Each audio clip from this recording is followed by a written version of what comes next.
Now we welcome Mr. Umesh Narkakal.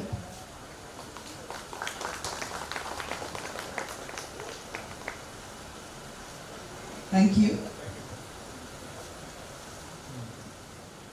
तो ये आज का जो सब्जेक्ट है वो pros and cons of redevelopment and self development. मैं बहुत सारे सेमिनार करता हूँ, बहुत सारे वेबिनार करता हूँ, लेक्चर्स देता हूँ, बहुत कुछ होता है, लेकिन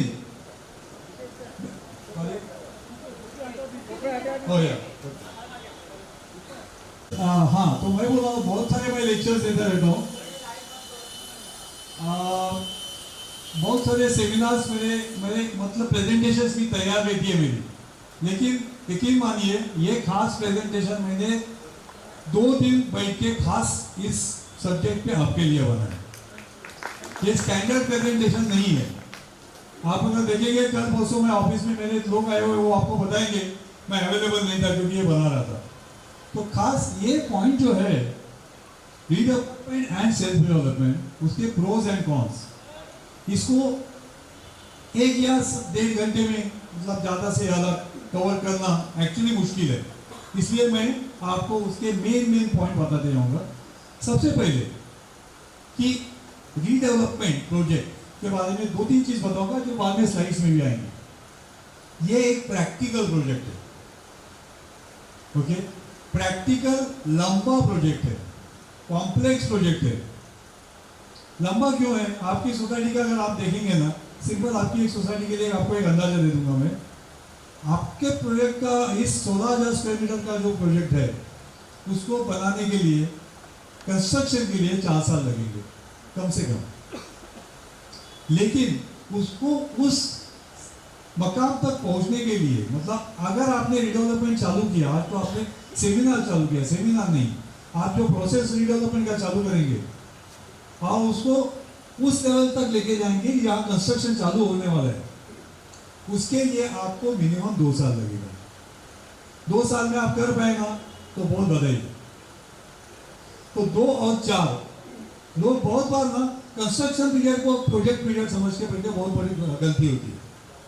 बहुत सारे प्रोजेक्ट्स ऐसे हैं कि कंस्ट्रक्शन स्टेज पे लोगों के गए ही नहीं है, 5-5, 7-7 साल लोग पहले ही वो जो 2 साल वाला पीरियड है उसमें अटके पड़े हुए। तो ये अगर इतना भी पकड़ ले तो भी ये 7 साल का प्रोजेक्ट है, और 7 साल में क्या सही हो सकता है, क्या गलत हो सकता है, ये आप ही जानते हैं। अपनी लाइफ भी इतनी पक्की नहीं कि मैं वही बोल सकूं कि 7 साल के बाद मैं यहाँ खड़ा रहूंगा। Uncertainty of life, uncertainty of project, sheerly because of the project duration।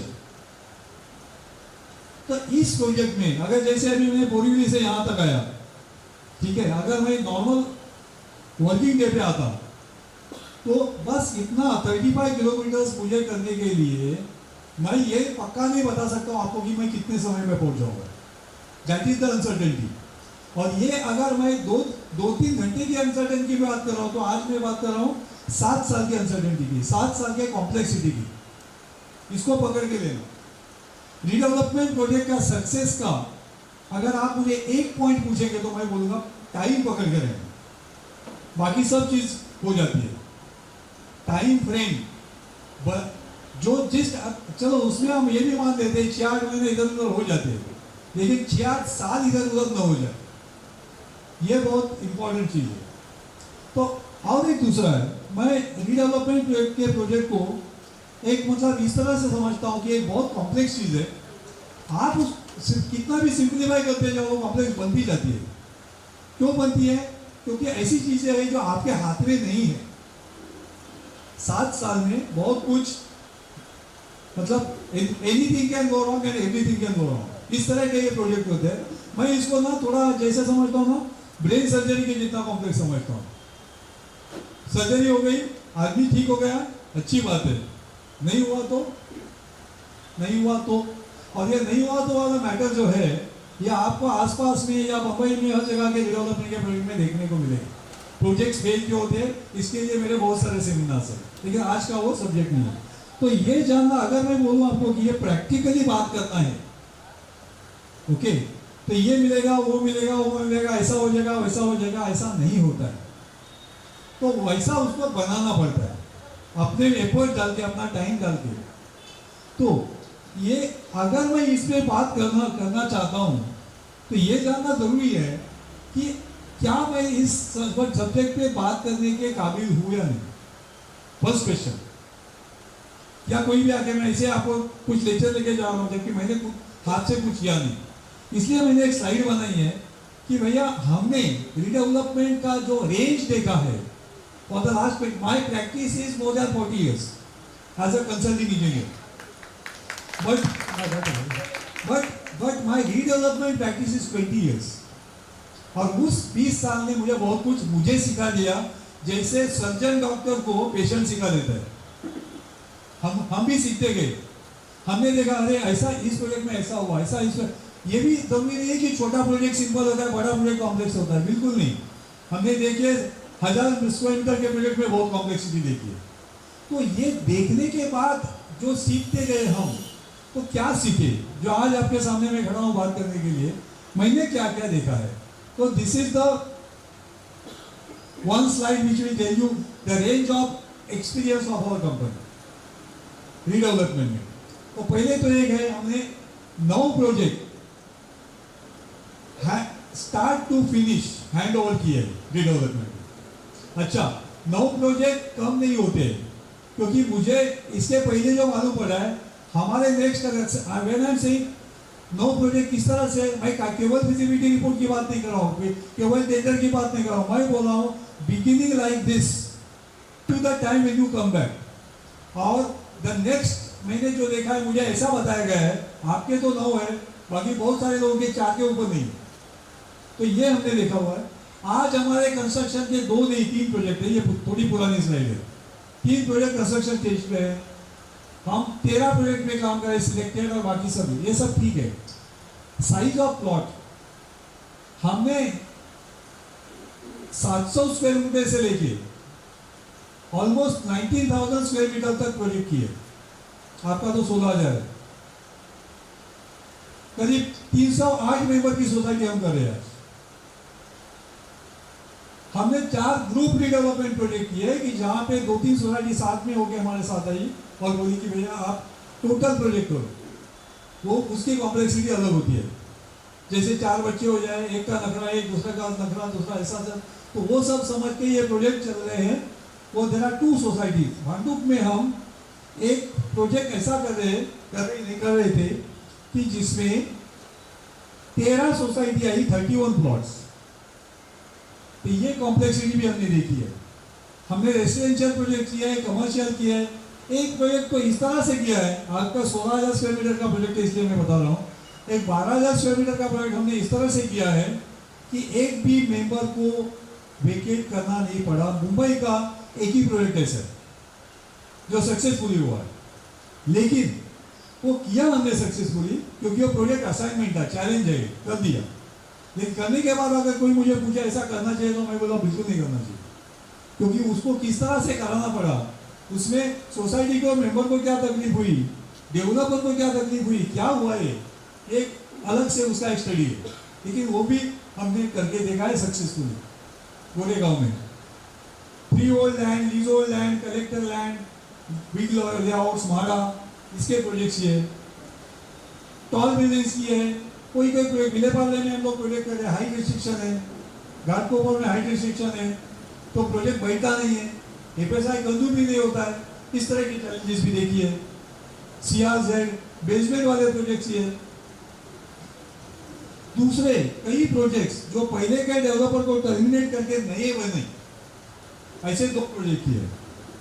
मतलब पहले वाले डेवलपर को टर्मिनेशन की नोटिस देने के बाद ऐसे प्रोजेक्ट किए कि जिसकी फिजिबिलिटी कम है, मतलब प्रोजेक्ट कोई बिल्डर नहीं आ रहा है, तो भी उसको कैसे, तो देखो अगर एक आध प्रोजेक्ट में कमर्शियल फिजिबिलिटी नहीं है तो ये जरूरी नहीं ना कि भैया उसका कभी डेवलपमेंट ही ना हो, तो उसको किस तरह से करने का वो भी हम लोग कर रहे हैं। चेंज ऑफ एफएसआई, एक प्रोजेक्ट तो हम कर रहे कि जहाँ पे कन्वेंस है ही नहीं तो भी प्रोजेक्ट चल रही है, मतलब आगे चल के उसका कन्वेंस हो गया और वो चलते जाएगा, वो अलग बात है।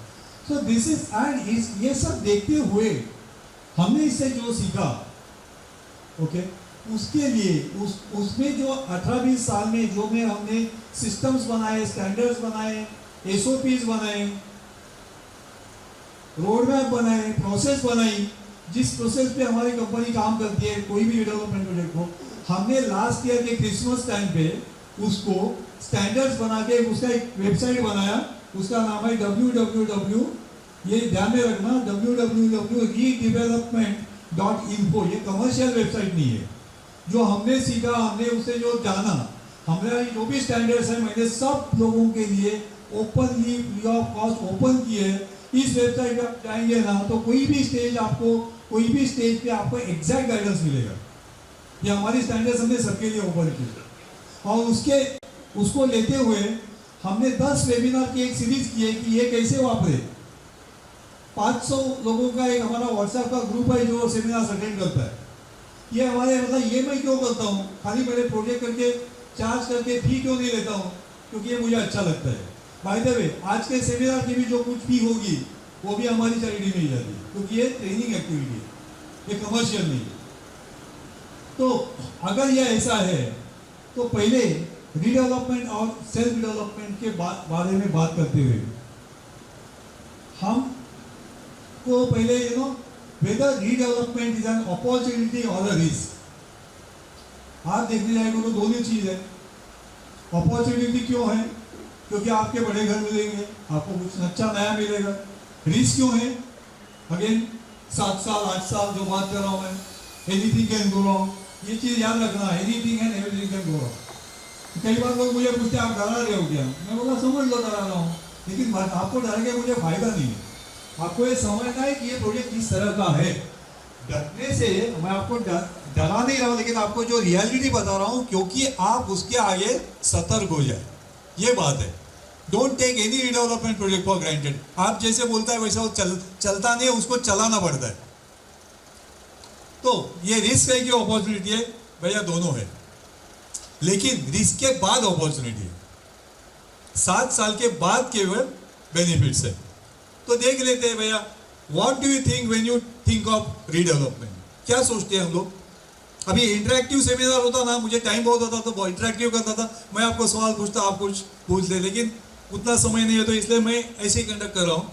क्या लगता है हमको? तो हम पहले सोचते हैं बड़ा घर मिलेगा, पर्पस मिलेगा, कम से कम एक रूम मिलेगा।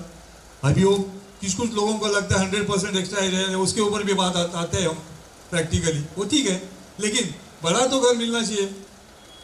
दूसरा कॉर्पस मिलेगा, ये एक हो गया अपना कमर्शियल एटीट्यूड। नथिंग रॉन्ग, ऐसे सोचने में कुछ भी गलत नहीं है। मेरा प्लॉट है, मेरी सोसाइटी है, इस 30 साल से यहाँ रह रहा हूँ, मुझे घर बड़ा मिलना चाहिए, नथिंग रॉन्ग। ओके, दूसरा नई बिल्डिंग मिलेगी, अच्छी मिलेगी, अर्थक्वेक रेजिस्टेंट मिलेगी, ऊंची मिलेगी, अच्छा व्यू मिलेगा, लिफ्ट मिलेगी, पार्किंग मिलेगी, मॉडर्न एमिनिटीज मिलेगी। एब्सोल्युटली राइट, मिलनी चाहिए। थर्ड पॉइंट, मेरी लाइफस्टाइल सुधर जाएगी, वैल्यूएबल एसेट बन जाएगी मेरी। Absolutely right. लेकिन आप ये जो भी देखेंगे ना, ये कब मिलेगा आपको? Only when the project is successfully completed in reasonable time. Reasonable time मतलब 7 साल का 8 साल में मान लेता हूँ, लेकिन 7 साल का 15 साल नहीं मानता हूँ। और दूसरा, 7 साल के अंदर अगर कुछ गलत हो गया तो पता नहीं, मतलब खास करके मैं बोल रहा हूँ कोई लीगल इश्यूज में आप फंस गए या कुछ भी हो गया, तो आप आपके सोसाइटी के बाहर अगर होंगे उस टाइम पे, तो ये आगे का बहुत डिफिकल्ट लाइफ होता है। और मैंने देखा है ये डिफिकल्ट लाइफ, क्योंकि मैंने आपको थोड़े समय पहले बताया कि मैंने 2 प्रोजेक्ट ऐसे किए कि पहले डेवलपर को टर्मिनेट किया था। तो उसकी मैनेजिंग कमेटी के लोग जब मेरे पास आए थे, ओके, तो आपको बोलो साइकोलॉजिकली इतने उनकी कंडीशन खराब थी कि चेयरमैन उनके शायद 40-50 साल के होंगे, बहुत तगड़ा इंसान, ऐसा टेबल को पकड़ के खड़ा रहना पड़ता था। So the condition was that bad. इसको सेटबैक बोलते हैं। क्यों? अभी भैया मैं क्या गलत, सब हमारा हो गया, अभी क्या करें, आप कुछ करो, इस तरह का। तो ये मैं जानता हूँ कि ये सब है ना, रीजनेबल टाइम में अगर नहीं हुआ, अच्छा क्वालिटी नहीं हुआ, तो ही आपको ये आगे का, इसको अपन ड्रीम बोलेंगे, ये ड्रीम है। लेकिन ड्रीम के लिए आपको एक रास्ता चलना पड़ेगा 7 साल का। वो रास्ते का सब आपको ख्याल रखना पड़ेगा और सिस्टमैटिकली आपको जाना पड़ेगा। अगर वैसा आप करते हैं तो आपका सक्सेस, मैं तो बोलूँगा गारंटीड है, लेकिन वो प्रोसेस फॉलो करना पड़ेगा। और वो कौन सा प्रोसेस है जो मैंने आपको बताया अभी, www.redevelopment.info। मेरे पास आने की जरूरत नहीं है। अगर किसी को प्रोजेक्ट, आप किसी को दोस्त को जानते हैं, कहीं फैमिली, ये वेबसाइट आप बता दीजिए, उनको डायरेक्टली मिल जाएगा। कोई हमारा कोई रॉयल्टी नहीं है या कुछ भी नहीं है। And so many standards develop their. कौन सी चीज़ किस तरह से करनी चाहिए, उसमें कितने टाइम में करना चाहिए, कौन करेगा, उससे क्या स्टैंडर्ड्स फॉलो करनी है, हर चीज़ दी हुई है। जैसे आप बोलो उसको ना, जैसे मैनुअल बोलते हैं ना, मैनुअल कोई चीज़ का एक मैनुअल, कोई चीज़ चलाने का, वैसा है। तो बेसिकली दो चीज़ मैं आपको यहाँ, आप जानते हैं लेकिन फिर भी मैं बताना चाहूँगा। What is redevelopment? Demolishing an old building and constructing a new building in your own plot. आपका प्लॉट है इसलिए। Utilizing the current FSI. तो आपका रिडेवलपमेंट का जो पूरा खेल है वो FSI पे है और कोई चीज नहीं। Of course market condition everything, लेकिन मेन पॉइंट जो आपकी है यहाँ पे चलती है वो है FSI। अगर वो FSI है, बहुत ज्यादा आपके पास मिली FSI, तो उस FSI में से कुछ FSI आपके पास आ जाएगा और कुछ FSI आपका प्रोजेक्ट को सस्टेन करने के लिए जाएगा। तो इससे बनती है आपकी फिजिबिलिटी। तो आपको एक्स्ट्रा एरिया कितना मिलेगा, किस तरह तय होता है, इसके ऊपर तय होता है। ऐसे कोई मिरेकल नहीं है कि भैया आप सेल्फ डेवलपमेंट में जाओगे तो बहुत कुछ ज़्यादा मिलेगा। मैं देख रहा हूँ प्रोजेक्ट्स, मैं भी देख रहा हूँ प्रोजेक्ट्स की जो सेल्फ डेवलपमेंट में 45% है।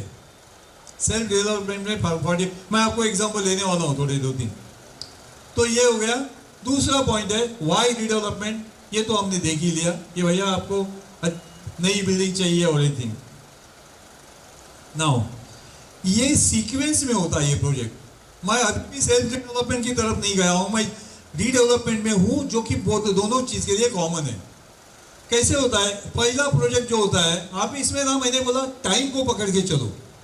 अगर मैंने बोला टाइम को पकड़ के चलो तो कौन सा टाइम फ्रेम होना चाहिए अपने लिए। तो आपके लिए मैंने ये टाइम फ्रेम जो बनाया है ये आइडियल टाइम फ्रेम है। इससे कम में मुझे नहीं हो सकता है, लेकिन इसमें इस टाइम फ्रेम में ये आपका प्रोजेक्ट हो जाना चाहिए। वो क्या चीज़ है टाइम फ्रेम? अगर जिस दिन आप पीएमसी को या जिस दिन आप प्रोसेस चालू करेंगे उसके बाद रफली आप देखेंगे 4 साल आपका फिजिबिलिटी का स्टडी चलेगा पीएमसी के साथ। चार महीना सॉरी, बहुत मतलब तो मैं ही डर गया है, आपको क्या कर रहा हूँ। तो 4 महीना आपका ये चलेगा फिजिबिलिटी का स्टडी, जिसमें आपको आइडिया आएगा कि क्या प्रोजेक्ट मेरे, ऐसे देखने के लिए सब उस सोसाइटी में हो गया, इस सोसाइटी में हो गया, ऐसा नहीं होता है। सरप्राइजिंगली हमने 2 प्रोजेक्ट बाजू बाजू में किए थे बोरीवली में, 1000 स्क्वायर मीटर के, दोनों में फर्क था इक्वल। एक बैंक का था, दूसरा बैंक का था, लेकिन दोनों के कैलकुलेशंस अलग थे। तो ये ऐसा जरूरी नहीं किसी को क्या मिला किसी को क्या नहीं मिला, इसके बहुत अलग अलग चीज़ों के डिपेंड करता है। कौन सी चीज़ों के डिपेंड करता है हम आ जाएंगे थोड़े समय के बाद। फिर ये समझ लेने के बाद मतलब आप थोड़ा बहुत रियलिटी पे आ जाएंगे कि क्या हो सकता है। जरूरी नहीं कि वो भी होगा, क्योंकि उसको अभी टेस्ट देना है आगे रियल। ये पेपर पे बन गया, ओके। तो आता है आगे टेंडरिंग एंड डेवलपर सिलेक्शन। मैं डेवलपर वाले इसकी बात कर रहा हूँ आज, तो अभी तो पहले, बाद में आ जाएंगे सेल्फ डेवलपमेंट पे। तो टेंडर बनाने के लिए आपके प्रोजेक्ट के लिए स्पेसिफिकली एक प्रॉपर स्ट्रैटेजी के साथ आपको जिस तरह से चाहिए वैसा प्रोजेक्ट करने का टेंडर, स्टैंडर्ड टेंडर नहीं। तो उसको बनाने में 3 महीने लग जाते हैं। उसके बाद बनाने में मतलब बना के फ्लोट करने में 3 महीने हो जाते हैं। उसके बाद आप समझ लो 5 महीने लग जाते हैं आपको डेवलपर आप सिलेक्ट करेंगे। मैं आपकी सोसाइटी की बात कर रहा हूँ, जनरल नहीं। तो आप अगर देंगे तो 5 और 3 8 और 4 12, मतलब 1 साल। अगर आप जिस दिन प्रोजेक्ट चालू करेंगे 1 साल के बाद आपको डेवलपर आप सिलेक्ट करेंगे, ठीक है। अच्छा, उसके आगे फिर वो डेवलपर सिलेक्ट करेंगे और 1 साल, उसके बाद 11 महीना, मतलब इसको आप 12 महीना समझ लो। क्या होता है प्री एग्जीक्यूशन, मतलब कंस्ट्रक्शन नहीं होता, आप आपके घर में ही बैठे हो, लेकिन आपके प्रोजेक्ट का सब डेवलपमेंट एग्रीमेंट, प्लान, अप्रूवल, ये बहुत सारा चीज ना जिसको प्रोजेक्ट का फॉर्मुलेशन बोलते हैं, मतलब प्रोजेक्ट एक्चुअली कैसा होने वाला है, legal point of view, technical point of view and financial and everything point of view, उसको 1 साल और जाएगा। तो ये 1 साल डेवलपर सिलेक्शन में गया, 1 साल आपको ये प्रोजेक्ट फॉर्मुलेशन में गया, तो 2 साल के बाद आपका समय आएगा, आप वेकेट करेंगे। उसके बाद आप समझ लो 48 मंथ्स मीन्स 4 years। तो मैंने वही बोला आपको, 2 साल और 4 साल आपका 6 साल का प्रोजेक्ट है। इसमें बहुत नुस्खे हैं। लोग जैसे लोग बोलते हैं ना कि बाद में 1 महीने में अपन डेवलपर नोटिस देगा तो वापस आएंगे, ऐसा नहीं होता है। वो बिल्डिंग उस आपको वापस आने लायक है कि नहीं, वो सब चेकिंग वाले बहुत कॉम्प्लेक्स चीजें होती है, जिसको अगर चाहे तो आप उसमें जाके आप हमारी वो वेबसाइट पे देख सकते हो। तो I can think of 6 years for 16,000 square meter plot of 370 member. मुझे 370 मेंबर का कोई इशू नहीं, प्लॉट का भी नहीं, मुझे टाइम का इशू है, क्योंकि प्लॉट साइज, मेंबर्स, ये सब, मतलब मेंबर्स तो पार्टी है उसमें, प्लॉट साइज से एफएसआई बनता है, प्रोजेक्ट उसके ऊपर खड़ा होता है। जो चीज हाथ से निकल जाती रहे उसको बोलते हैं टाइम, और वहां पे अपने को वॉचफुल रहना पड़ेगा। तो ये समझ लेने के बाद कि भैया अरे बाप रे इतना कॉम्प्लेक्स, ये प्रोजेक्ट जो है चैलेंजेस ऑफ रीडेवलपमेंट, आप कोई भी रीडेवलपमेंट प्रोजेक्ट लो, सेल्फ डेवलपमेंट लो, नॉर्मल रीडेवलपमेंट लो, these are the some of the common challenges. It concerns our homes, families and senior citizens. 30 साल बिल्डिंग पुरानी अगर हुई तो उसको जिसने 30 years के एज में लिया था वो भी तो 60 साल के हो गए, तो सीनियर सिटीजन्स हो गए। ओके, बिल्डिंग भी पुरानी हो गई, तो अपनी जो बिल्डिंग जो उन्होंने ली है, जैसे बोलते थे ना, owning a home in Bombay और new Bombay, let's say itself is a challenge. सबको लगता था मैंने तो घर ले लिया भैया। जो आदमी पूरे साल मैंने एक घर ले लिया इस अभिमान से जी रहा है, सडनली उसको क्या समझ में आ रहा है, मुझे ये घर छोड़ना है। तो that is the challenge, it's not easy. मैंने देखा है रीडेवलपमेंट को, जब भी लोग वेकेट करते हैं उनकी क्या स्थिति होती है। इसलिए हमारी कंपनी का एक नियम है कि हम हमारा सक्सेस उस चीज से देखते हैं कि जब वेकेट करने के लिए आदमी अगर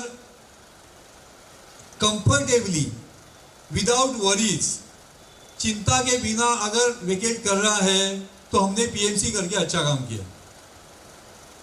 नहीं तो क्या है, बस मतलब कोई ऐसे लोग, मैं तो कर रहा हूं क्योंकि सब लोग कर रहे हैं, भैया ये सब सही नहीं हुआ, ऐसा नहीं हुआ, ऐसा होना चाहिए था, लेकिन मैं करूं क्या, मेजॉरिटी तो करे। This should not be the kind of point of view. Then we have to think of this as collective project of one large family. हम 370 फैमिली की एक फैमिली समझते हैं, और वैसे ही चलेंगे, क्योंकि ये बहुत फंडामेंटल चीज है। टेक्निकलिटीज बाद में आती है, लीगलिटीज बाद में आती है, सबसे रूट चीज क्या है, हम साथ में इस प्रोजेक्ट में, और हमको ये प्रोजेक्ट साथ में करना है। That is why I call it a one large family. आप एक सिंपल कोशिश करो, एक पिकनिक निकालो कहीं जाने का, लोनावाला या पिकनिक जाने का ऐसा डिसाइड करो, और लोगों को पूछो कहाँ जाना है, आपको कितने मिलेंगे, 20-25 ऑप्शंस मिलेंगे। तो इतनी सिंपल चीज में देयर आर सो मेनी, 20 क्या शायद पता नहीं 370 ऑप्शन मिलेंगे। तो इतनी छोटी चीज कैन बी सो कॉम्प्लेक्स। तो जो चीज हम देख रहे हैं कि हर बार हर जो प्रोजेक्ट जो चलने वाला है 7 साल, उसकी हर मेंबर को कैसे सेटिस्फाई किया जाए। So we have to find that common ground कि जिसके बेसिस पे ये प्रोजेक्ट चले। A compulsion for dilapidated buildings, जैसे हम बोलते हैं ना भैया कि मृत्यु किसको चुकी नहीं, सबको है, मरना है, वैसा ही भी मैं बोलता हूँ रीडेवलपमेंट भी भैया किसी को नहीं चुकी। आज ना कल, आज मत करो, कल करो, परसों करो, एक दिन आपकी बिल्डिंग जो डायलैपिडेटेड हो जाती है, और आपको फिर वो it becomes an internal compulsion, ये मुझे करना है भैया, न करके नहीं चलेगा। एक तो मैं रिपेयर में खर्चा करते रहूँ, और उससे भी मेरी बिल्डिंग ठीक नहीं होती है, फिर भी मेरे को तीन माले चढ़ने पड़ते हैं, कितनी बिल्डिंग रिपेयर करूँ तो these are the issues which are also very important. Long duration मैंने आपको बता ही दिया है। Now first time for many uncharted territory, मतलब क्या है, हर आदमी, मैं ये मानता हूँ, कोई एक्सेप्शन होगा तो मुझे मालूम नहीं कि जिसका कोई दूसरी सोसाइटी में भी अगर फ्लैट हुआ होगा तो, अदरवाइज ये सबके लिए फर्स्ट टाइम है। तो कोई चीज जब हम फर्स्ट टाइम करते हैं तो क्या होता है, हमको पता नहीं क्या आगे होने वाला है ना। कोई भी चीज अपन जब फर्स्ट टाइम करते हैं तो हमको ये नहीं पता है कि आगे क्या होने वाला है, तो वो अनसर्टेनिटी। और ये तो कॉम्प्लेक्स प्रोजेक्ट है, आगे 7 साल या 8 साल क्या होने वाला है, I am not able to understand.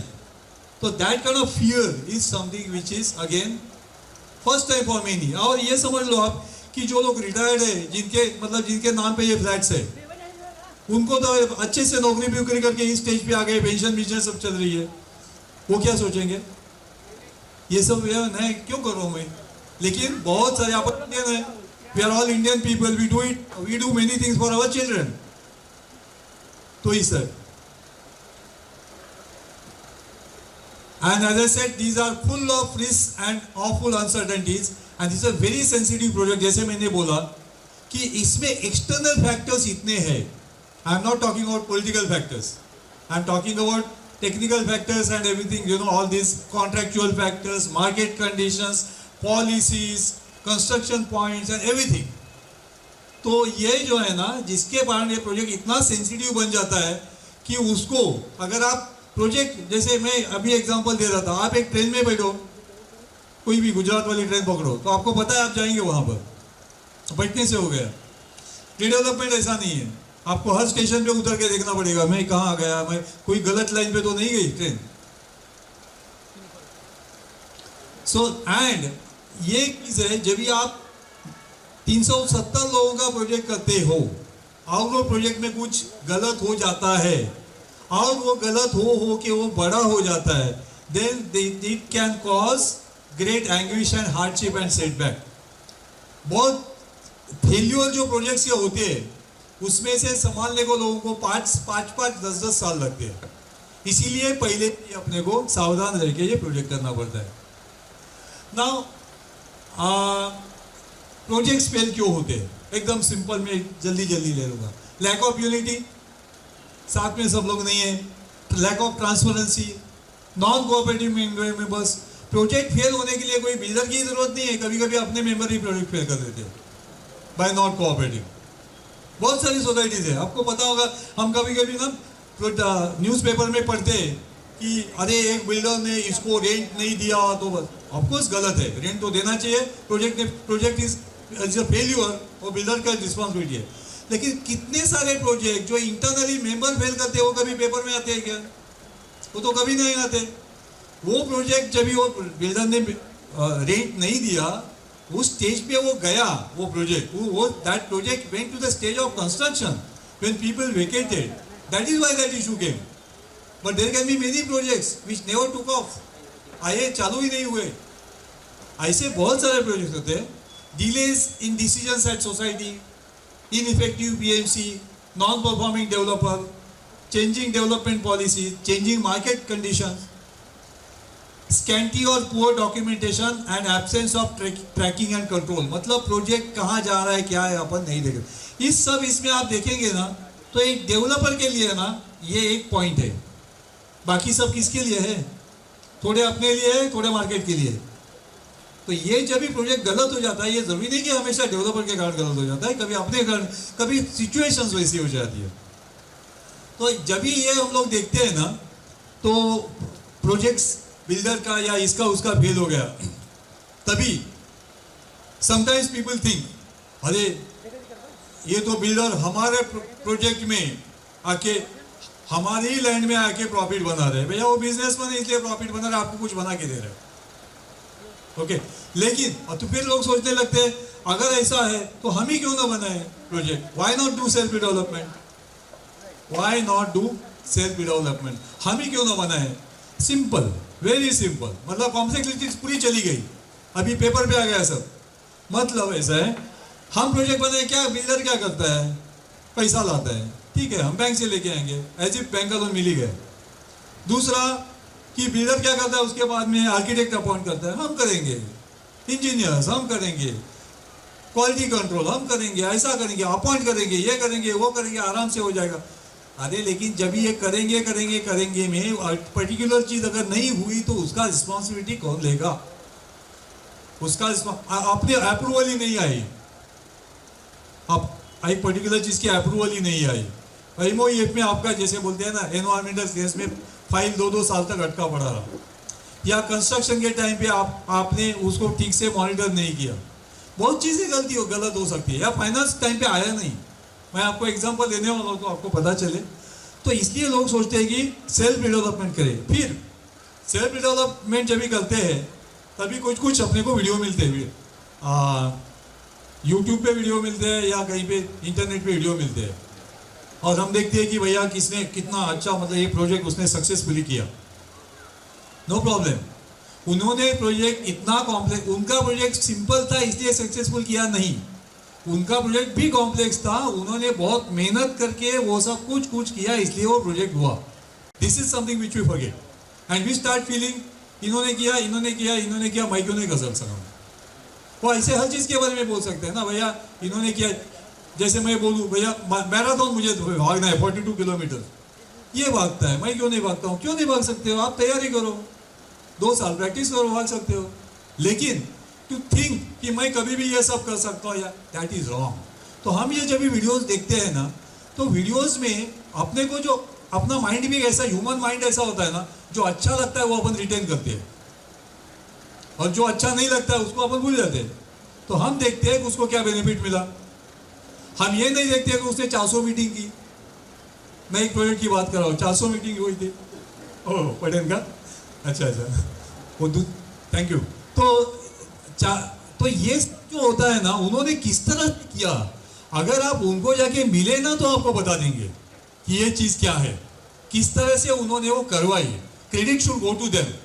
And if there is any society कि वो जो ये इन्होंने जो किया, मतलब उनके यहाँ यूनिटी कितनी अच्छी थी, सपोर्ट कितना अच्छा था, ऑल दैट एवरीथिंग, वो अगर अपने इसमें हो सकता है तो ही अपना प्रोजेक्ट सेल्फ डेवलपमेंट में हो सकता है।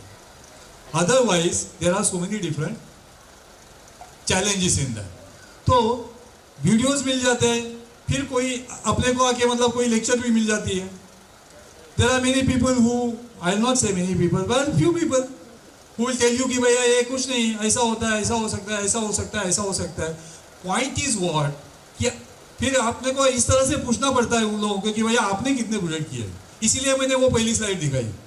अभी जो पहली स्लाइड थी ना मेरी, वो मैंने ली नहीं थी, मैंने प्रेजेंटेशन घर से बना के लाया, उसमें स्लाइड नहीं थी, लेकिन बाद में मैंने डाली कि भैया आपको मालूम पड़े कि प्रैक्टिकली इस आदमी ने प्रोजेक्ट की है तो मुझे इसका सुनना है, नहीं तो नहीं सुनना है। नहीं तो बोलने के लिए बहुत सारी चीजें होती है। ये हो सकता है, is a very dangerous statement. ये हो सकता है नहीं, ये हम कराएंगे और हम आपको करा के देंगे, ऐसा कोई बोलता है क्योंकि मैंने ऐसा पहले कुछ किया है, दैट मेक सेंस। तो सेल्फ डेवलपमेंट के बेनिफिट्स एंड चैलेंजेस क्या होते हैं?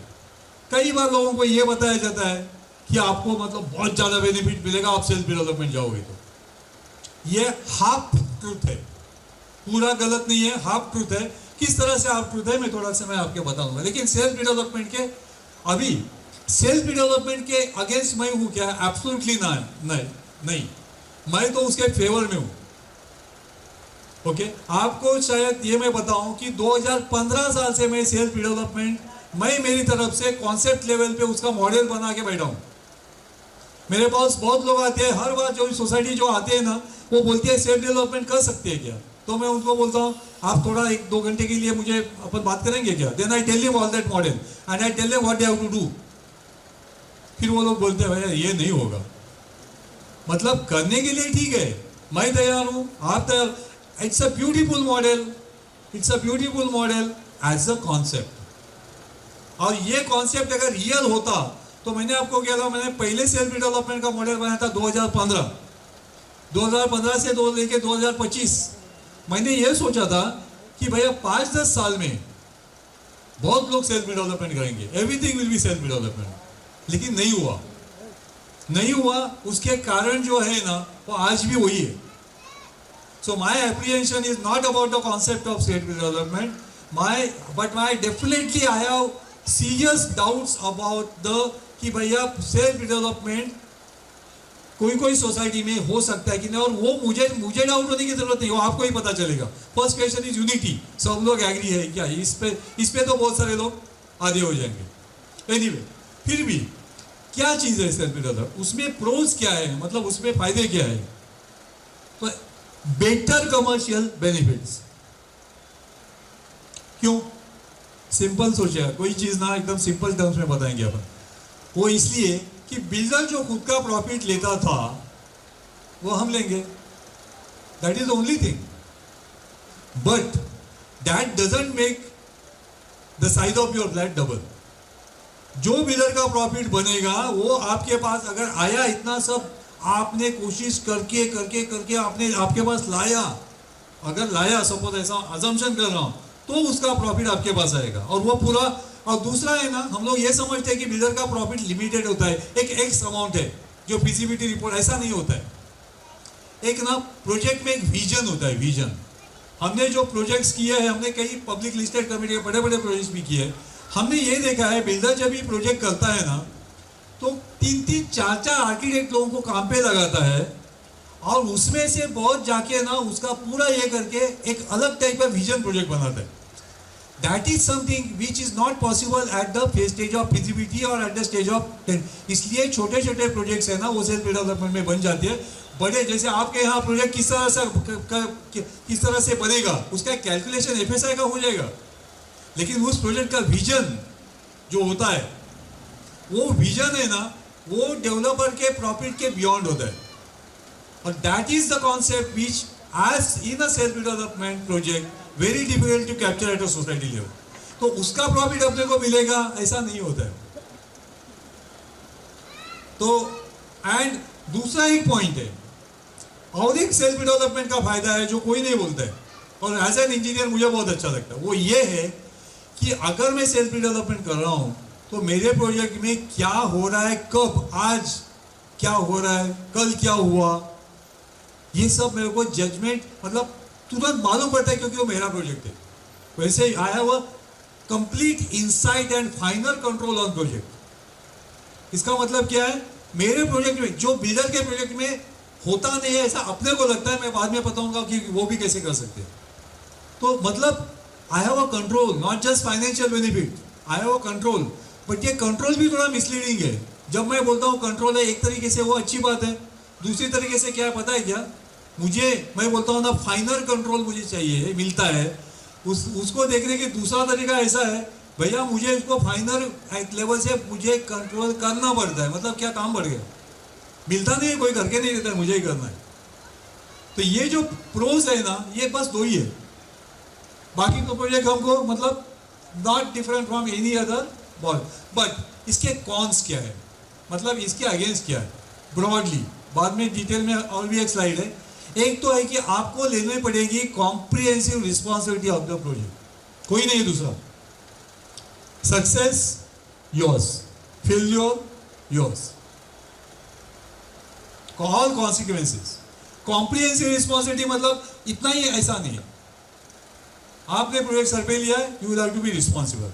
Now when you say responsibility, किस किस के तरफ, अपने मेंबर की तरफ सबसे पहले, कि मैंने मतलब all of us, I am saying 370 people telling कि we have to take this comprehensive responsibility of all for doing the project for all the 370 members. Consultant जो आप, जिनको आप अपॉइंट करने वाले हो, कॉन्ट्रैक्टर जो आप अपॉइंट करने वाले हो, आपने जिसको अपनी टीम में लिया है उनको पेमेंट का रिस्पॉन्सिबिलिटी आपका है। एक मैं बाद में शायद भूल जाऊंगा इसलिए मैं बोलता हूँ, एक classic case of failure of self development project है। इसमें फेल होने के बाद भी वो अभी पिछले 2-3 साल से उनका पहला जो आर्किटेक्ट था सेल्फ डेवलपमेंट का, उसकी फी देना अभी तक चालू है। उन्होंने आर्किटेक्ट को रिक्वेस्ट किया कि भैया मैं हमको थोड़ा महीने में हम आपको देते जाएंगे या 6-6 महीने में, लायबिलिटी तो है, काम किया उन्होंने। So this is the responsibility. Then to buyers, भैया अपने मेंबर ही नहीं, हमने जिसको फ्लैट्स बेचे, फ्लैट्स तो बेचे ना, वहीं से तो पेमेंट आ गया, फिर अपना प्रोजेक्ट आगे चला, that responsibility is also on us, legal, RERA, everything.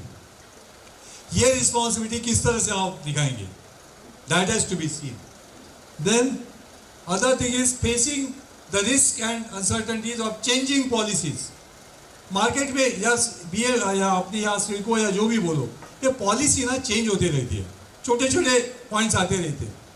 तो उस पॉइंट्स के भी जो भी वेरिएशन है, you will have to take the responsibility. Market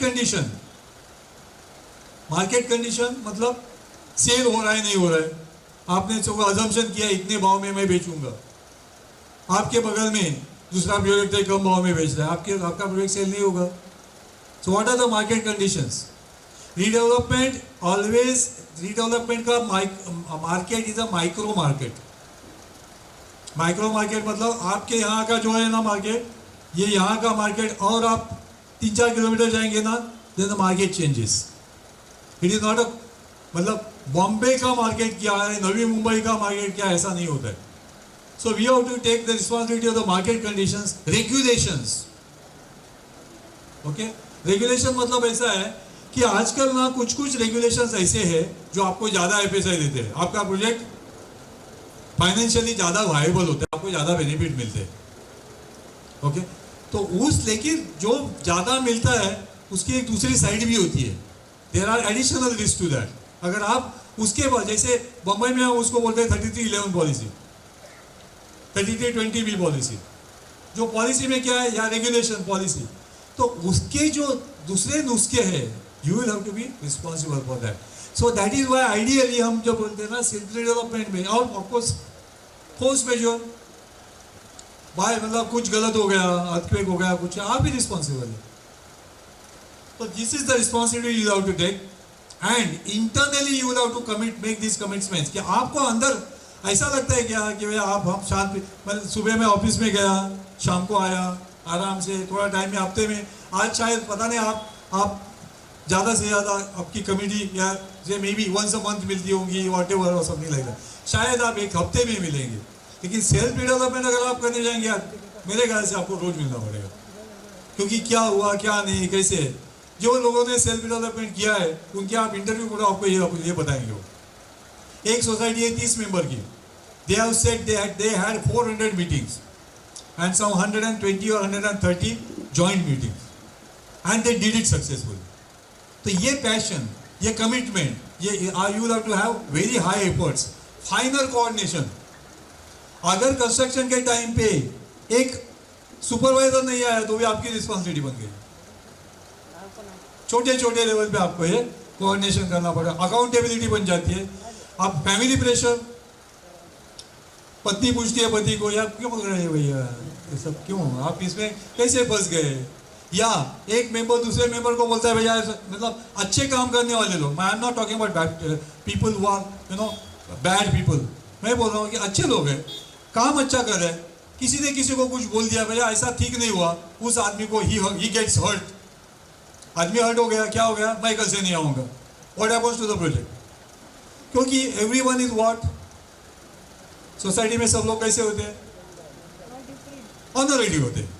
तो मतलब रोज मैं इतना काम कर रहा हूँ, मैं इतना काम कर रहा हूँ, मुझे ये क्यों सुनना है, हो गया issue, the project what happens to, I resign, अच्छा आदमी रिजाइन हो गया, क्या होता है प्रोजेक्ट का? So these are the issues, human factors, scepticism of decisions. Okay, 79 आपको बोलता है, I don't know whether you have heard of 79 करके एक रेगुलेशन है जो रिडेवलपमेंट के लिए सबसे स्टार्ट में आती है। वो आपको बोलती है आप 67% से भी रिडेवलपमेंट कर सकते हैं। बिल्डर वाले रिडेवलपमेंट में ठीक है, आप सेल्फ रिडेवलपमेंट में नहीं चाहिए, देखिए थैंक यू। सेल्फ डेवलपमेंट में भी वही, मैं बोलता हूँ 67 छोड़ो, आप 90% भी आपके पास ये आ गया, पॉजिटिव वोट आ गया।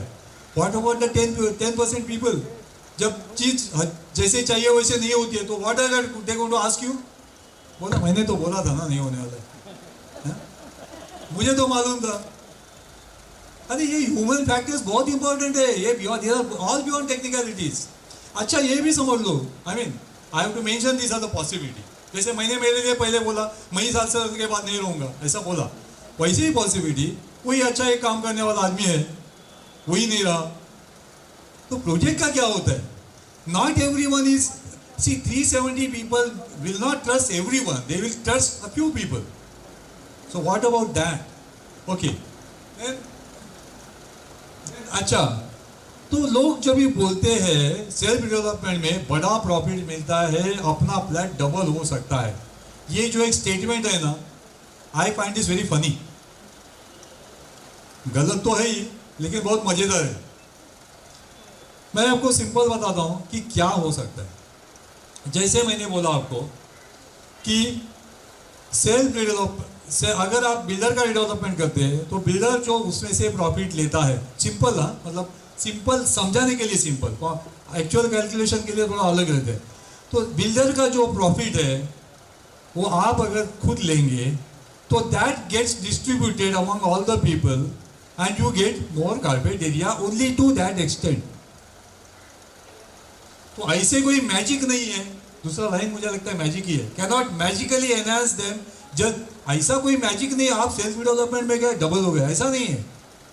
अगर आपका बिल्डर रिडेवलपमेंट में, आप समझ लीजिए, अगर आपका बिल्डर रिडेवलपमेंट में 75-80% अगर आपको मिलने का चांस है, ऐसा अगर वर्ड इज वेरी इंपॉर्टेंट, 70/80, तो आप सेल्फ डेवलपमेंट जाएंगे तो 80 का 100 होगा, 50 का 100 नहीं होगा, 40 का 100 नहीं होगा। I know one society, I'll give you that example. उनको सेल्फ डेवलपमेंट में they were expecting, when they did self development, they were expecting only 45%, not 100%. और वो कौन थे? पूरी सोसाइटी BMC के लोगों की थी। तो पागल तो नहीं है? तो ये जो है ना 100% मिलेगा। अगर अच्छा भाई तो 100% का इतना है तो मेरे बिल्डर डेवलपमेंट के 2-4 प्रोजेक्ट चल रहे हैं, उसमें 2 में तो 100% है ना। वो ऐसे भी है। वो क्यों है? क्योंकि उस प्लॉट का वो पोटेंशियल ऐसा है कि वो कमर्शियली उतना बेनिफिट है, सब में नहीं है ऐसा। जैसे we are doing one project in Bandra east, prime location, ठीक है, उसमें एक पर्टिकुलर रेगुलेशन में, अच्छा दूसरा एक चीज है कि जैसे मैंने बोला ना कि there are some policies, some regulation. एक मैं आपको बोलता हूँ, एक 33(7)B करके एक रेगुलेशन है बॉम्बे में, हाँ 33(7)B, जो बहुत स्टेबल पॉलिसी है। अगर सेल्फ डेवलपमेंट किसको करना है ना, तो मैं समझता हूँ कि उसमें करना चाहिए, क्योंकि और कोई चक्कर इधर उधर का नहीं है उसमें। लेकिन उसमें एफएसआई है, आपके यहाँ खाली 3.24 मिलेगा। लेकिन दूसरी एक पॉलिसी है जो है 33(11), उसमें एफएसआई आपको 5.4 मिलेगा, लेकिन एक कॉम्प्लेक्स पॉलिसी। तो ऐसा भी हो सकता है कि आप एक पर्टिकुलर पॉलिसी के लिए कुछ ज्यादा सोच रहे हैं, लेकिन आप बिल्डर रिडेवलपमेंट में जाएंगे और पॉलिसी चेंज करेंगे तो आपको सेल्फ डेवलपमेंट के पहले पॉलिसी से भी ज्यादा बेनिफिट बिल्डर के पॉलिसी में मिल सकता है। तो ये सब कैलकुलेशन वाले मैटर है। डेफिनेटली नॉर्मल बिल्डर डेवलपमेंट से सेल्फ डेवलपमेंट में आपने पूरा प्रोजेक्ट कंप्लीट किया तो ज्यादा बेनिफिट मिलेगा। But the order is this. मैंने एक फीजिबिलिटी रिपोर्ट बनाया था जिसमें नॉर्मल रिडेवलपमेंट में 40% एंड सेल्फ डेवलपमेंट में 56%, okay, for the same kind of configuration. That is the difference. तो there is no magic to suddenly increase your profit to और say benefit to that. ये सब मैंने एक्सप्लेन किया। Depends on the basic technical feasibility and financial viability. कैसे होता है मैं आपको बताता हूँ। फिजिबिलिटी का मतलब क्या है? आपको अगर ये प्लॉट पे प्रोजेक्ट करना है तो इसका एक एफएसआई है। वो एफएसआई कंज्यूम करके अगर आपको बिल्डिंग खड़ी करनी है तो उस बिल्डिंग खड़ी करने की अलग अलग कॉस्ट है, okay. There are something like 30 बड़ी बड़ी कॉस्ट है, उसके अंदर भी छोटी होती है 30, लाइक से प्रीमियम, लाइक से कंस्ट्रक्शन कॉस्ट, लाइक आपकी रेंट भी तो चाहिए अपने को। अगर हम सेल्फ डेवलपमेंट कर रहे हैं तो भी हम रेंट भी मांग रहे हैं, अपने से मांग रहे हैं, कोई बिल्डर से नहीं मांग रहे। तो वो जब कॉस्ट होती है ना, suppose that cost is total, आप थोड़ा मोटा मोटा आपके लिए, आपके प्रोजेक्ट के लिए ना, नॉर्मल केस में आप देखने जाओगे तो सेलेक्ट से 800 करोड़ का प्रोजेक्ट। अगर 800 करोड़ का प्रोजेक्ट अगर आ गया तो वो 800 करोड़ का प्रोजेक्ट करने के लिए बिल्डर आप समझ लो, उसमें मैंने ऐसा ही नंबर लिया, मुझे 800 आपका कैलकुलेशन नहीं किया, और वो कैलकुलेशन हो भी नहीं सकता है because it will depend on the FSI, it will depend on the regulation. तो 800 करोड़ लिया और आपने सोचा अगर बिल्डर को इसमें से 25% प्रॉफिट एक्सपेक्ट करेगा तो 800 के ऊपर 25% 200 करोड़ का करेगा, तो 1000 करोड़ का सपोज ये प्रोजेक्ट बनेगा from the cost point of view. तो 1000 करोड़ वसूल करने के लिए बिल्डर को उतना कार्बेट एरिया हमको आपको देना पड़ेगा उनको, तो ही वो सेल करके बेच करेगा। This is the basic feasibility.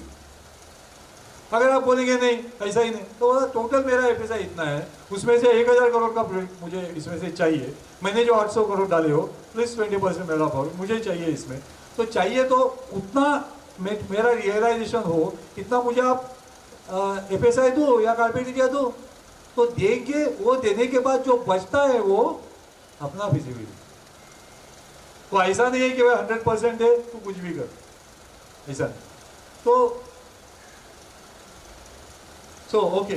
अच्छा, कुछ प्रोजेक्ट्स में जो हाई बेनिफिट मिलते हैं, हाई कार्पेट एरिया मिलते हैं, जो नॉर्मल रिडेवलपमेंट में भी मिल सकते हैं, डेवलपमेंट में थोड़े से ज़्यादा मिल सकते हैं। उसके मेन कारण मैं आपको बताता हूँ। उसके मेन कारण एक तो लोकेशन, जैसे मैंने बोला Bandra east, high selling rate 50,000 रुपया पर square foot of RERA, naturally that gets translated into higher business potential. That is one point. Secondly, balance FSI. आपने पूरा सपोज FSI ये कंज्यूम नहीं किया, थोड़ा आपका बैलेंस है, तो अभी आपको वो रिवॉर्ड के बीच में आएगा। तीसरा है सेलिंग रेट, जो मैंने बोला अभी 50,000 तक का।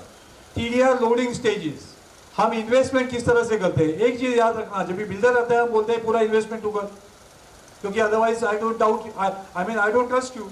और हमारे सब प्रोजेक्ट इसी तरह से होते हैं कि we insist that the developer invest fully into the project before you ask us to vacate. हम खुद करेंगे तो क्या करेंगे, हम सोचेंगे मैं थोड़ा ही डालूं, ऐसा नहीं होता है। So that is one point. And regulation, हम अगर सेल्फ डेवलपमेंट करने जाएंगे तो we will have to take a simplest regulation, कि जिसमें लेकिन अपने को ये नहीं मिलेगा, क्या ज्यादा एफएसआई नहीं मिलेगा। एंड उसमें कॉर्पस क्या होता है सेल्फ डेवलपमेंट में, जो बचा हुआ प्रॉफिट है that is corpus. Whereas when you work with a builder model, you know what corpus you are going to get, you know what rent you are going to get, you know what area, because it's all guarded. And जब भी आप करने जाते हैं projects, तभी जैसे अगर policy change हो गई, रेट बढ़ गए, बाहर स्टील के रेट बढ़ गए, सीमेंट के रेट बढ़ गए, सब कुछ अगर बढ़ गए, एस्केलेशन, रेंटल बढ़ गए, कुछ हो गया, तो वो जो एस्केलेशन है, मार्केट कंडीशन चेंज हो गई, डिले हो गया प्रोजेक्ट, आप जस्ट एक सिंपल एक काम कैलकुलेशन करके देखो, यहाँ का रेंट एक पकड़ो और 370 से मल्टीप्लाई करो, पर फ्लैट का रेट पकड़ो 300, दैट एक प्रोजेक्ट, अगर आपका एक प्रोजेक्ट एक महीने से डिले होगा, that is the cost you have to bear for the delay. There is no guard. अगर आप डेवलपर के थ्रू करते हैं तो बोलते हैं भाई मुझे मालूम नहीं, मेरा ये रेंट है। और हमारे पास बहुत सारे मॉडल्स है कि डेवलपर से रेंटल पहले से कैसे लेने का, तो वो जो डर रहता है ना कि ऐसा हो गया, मैं आप मॉडल पे आ जाऊंगा कि which is a very safe model without important to ensure. और आपको you will have to be very careful when you are doing a redevelopment project कि आपका कैश फ्लो कभी इंटरप्ट न हो। आप कॉन्ट्रैक्टर को पेमेंट मत दो, आपका प्रोजेक्ट रुकने वाला है। आपको रेंटल देना ही लोगों को, ये आपसे बच नहीं सकते इसमें, ये सब कमिटमेंट है। आपने किसी को हायर किया, अगर ये सब नहीं होता है तो आप लीगल कोर्ट में चले जाएंगे, फिर या तो वो चला जाएगा। Now what are the major responsibilities, I quickly run through that. अगर आप सेल्फ डेवलपमेंट करते हैं तो आपका जो रिस्पॉन्सिबिलिटी क्या है, funding, bear all cost, last and upfront amount in cash. सब जानते हैं कि रिडेवलपमेंट में बिल्डर को कैश लगता है। क्यों लगता है, is not a big secret, approval में लगता है। तो अगर ये सब है, सोसाइटी कहाँ से कैश? अच्छा, अगर आप ये सवाल अगर आइसोलेशन में पूछेंगे तो कोई आपको सवाल उसका जवाब भी देगा, ऐसा हो सकता है ना, दैट ऐसा हो सकता है इज अ पॉइंट ना, वो हो सकता है ना, वो अलग बात है, होगा कि नहीं वो नहीं मालूम। और आपके पास अगर वो कैश नहीं है तो you not be able to get that approval. दूसरा, एंगेजिंग, आपको रिक्वायर्ड प्रोफेशनल एजेंसीज, ये सब आपको ये रिस्पॉन्सिबिलिटी आपका ये कि आपको करना पड़ेगा, उनके साथ कोऑर्डिनेशन करना पड़ेगा। अच्छा, कई बार ना क्या होता है, हम प्रोजेक्ट का बात करते हैं, लेकिन आज आपके जो लैंड है वो लैंड का एक्चुअल क्या स्टेटस है हमको नहीं मालूम रहता है। हम यहाँ 30 साल से रहते हैं, हमको लगता है सब बराबर है, कन्वीनियंस एवरीथिंग। जो एक सोसाइटी की मैं बात कर रहा हूँ, एक अंदरी की सोसाइटी है, वो बीएमसी की सोसाइटी है, same I am coming to that. लेकिन जब भी वो प्रोजेक्ट चालू किए डेवलपमेंट, उनको पता चला कि उनकी लैंड में ही कुछ उलझने थी, तो वो सेटल करके उसको उससे बाहर निकाल के पहले अप्रूवल डालने के लिए उनको 4 साल लगे। हमको लगता है सब सही है, अभी क्या होगा, ऐसे करेंगे वैसे करेंगे, लेकिन उसमें छोटा छोटा पॉइंट निकलता है, कुछ कन्वेंस वाला मैटर रहता है, कुछ ओनरशिप रहता है, कुछ कहीं से पैसे कुछ पुराने पैसे होते हैं, वो कुछ दिए नहीं है, ऐसा सिचुएशन होता है। There are so many thing. तो this is the real thing. तो rectification of the property document जो मैंने बोला, जो एग्जिस्टिंग है before you start the project, उसी को मतलब it can take a very long time. और दूसरा, ऑल अप्रूवल्स एंड आईओडी लाने के लिए, क्योंकि आपका प्रोजेक्ट तब तक रिकॉग्नाइज नहीं होता है मार्केट में जब तक आप रेरा में नहीं जाते, और आप रेरा में तब तक नहीं जा सकते जब तक आपका सीसी नहीं आता है, और आपका सीसी तब तक नहीं आ सकता है जब तक आपका आईओडी नहीं आता है और आप पैकेट निकलते। तो आईओडी तो आना है, तो वो आईओडी लाने के लिए जो फंडिंग लगता है वो आपको इंटरनली निकालना पड़ेगा। मतलब इधर your members have to contribute, bank loan नहीं, इंटरनली निकालना पड़ेगा। या अगर आपके कोई आप कुछ फ्लैट सेल कर सकते हो without actually entering into an agreement, that is possible. लेकिन why should anyone believe you in your project? तो ये बहुत ट्रिकी हो जाता है, आईओडी तक का पैसा कैसे खड़ा किया जाए।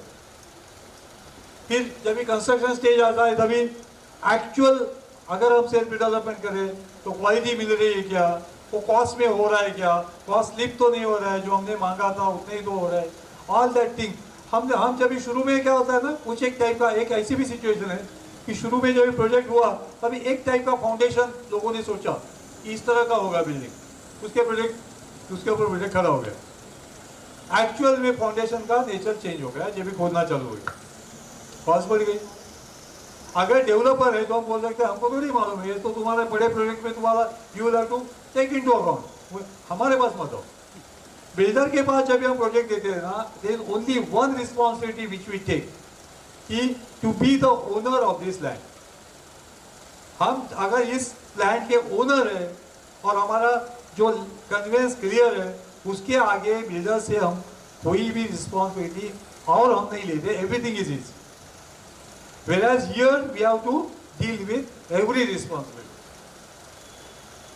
कंस्ट्रक्शन के क्वालिटी का जो है प्रोग्रेस टाइम में हो रहा है कि नहीं हो रहा है, कितने दिन आगे चलेगा, नया क्या चल रहा है, financial obligations to members, rent देना है आपको, आप इमेजिन करो कि रेंटल कॉस्ट कितना आता है, managing sales and accruals, flexibility and transparency.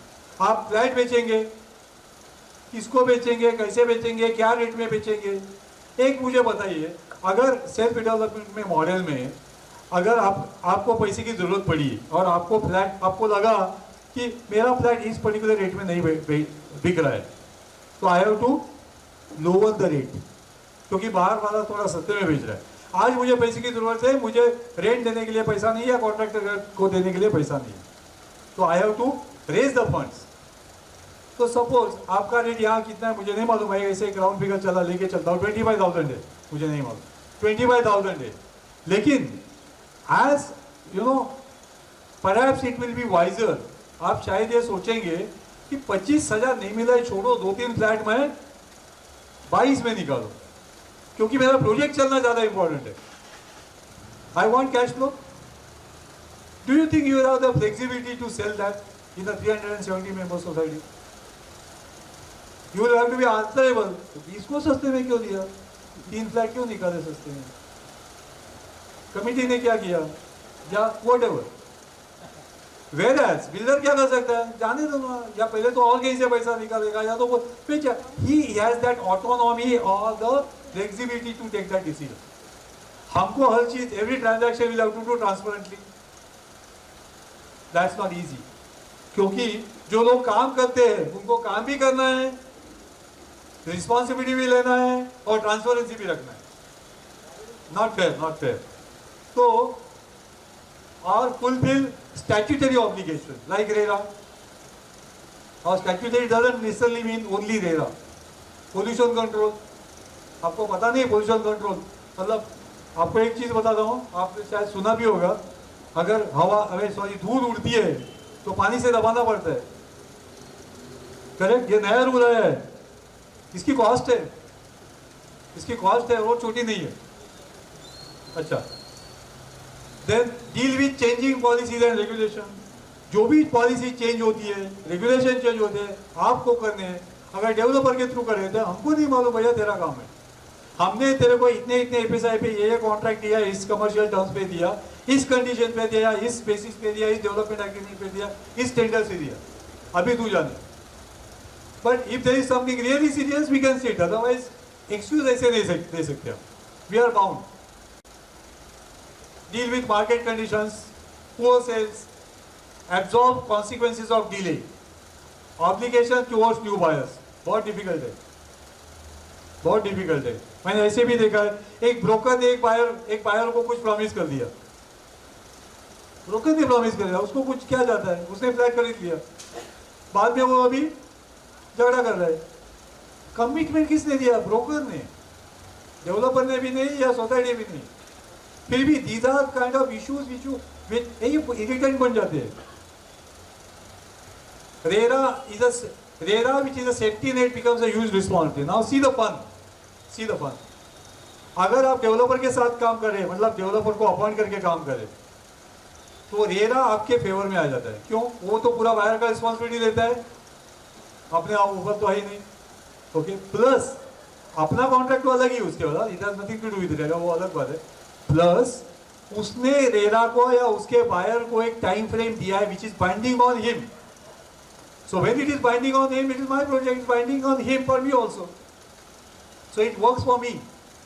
जब भी डेवलपर के साथ हम काम करते हैं, तभी RERA works for us indirectly.